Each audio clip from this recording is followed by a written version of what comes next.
Hi again, guys. Today we are going to take a quick look at the Reset Trig and also the one-shot functionality within some machines' metas. So the Reset Trig is a great way of quite quickly setting up a play surface to send one or more other track lanes down to an initialized position.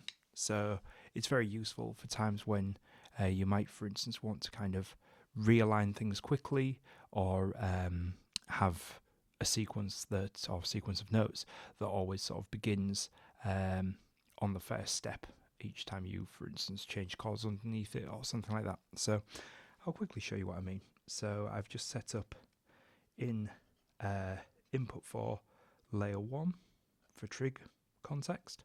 I've set that up as a reset trig and I've pointed that at track lane 2, and on track lane 2, which is my snare, I've just got a set of simple ascending notes just so we can sort of quickly see what we're talking about. And basically, if I get halfway through that and then press my reset trig, it's going to send it back to 1.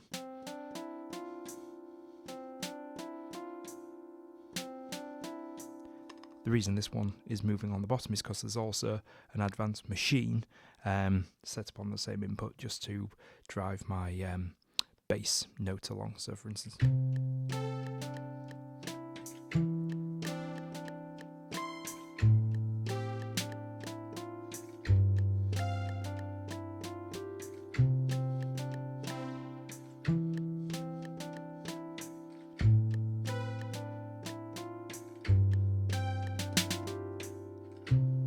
so that sort of thing.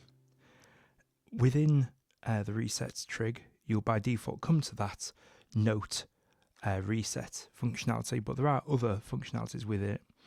We use our two little meta buttons. We can scroll through resetting CCs, which is kind of self-explanatory. It's the same as resetting notes, but within the CC paradigm.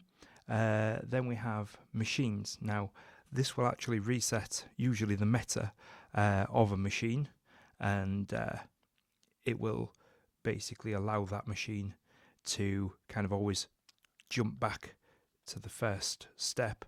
And if we're using one shots within a machine, it will kind of make that one shot available again.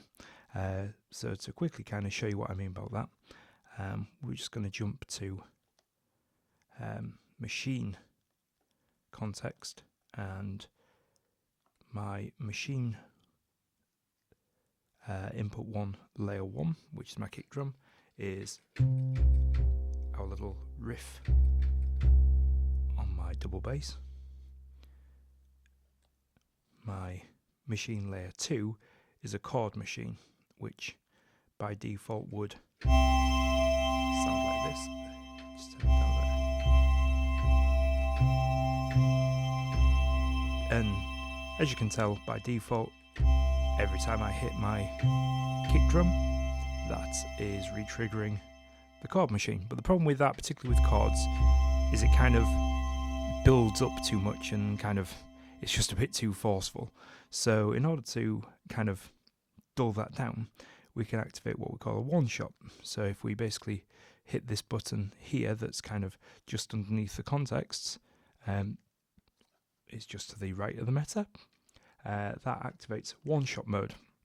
Now basically what it'll do is the first time I get an input, it'll play the chord, but after that it'll suppress it, and basically that would not play again until you either manually press the one shot button to rearm it, or use a reset trig. So if we just go back to our reset trig and we make that so it's resetting the machine, and we point it at input 1 layer 2, which is our chord machine with the one shot enabled, what we now have is basically, I'll show you it from the machine layer.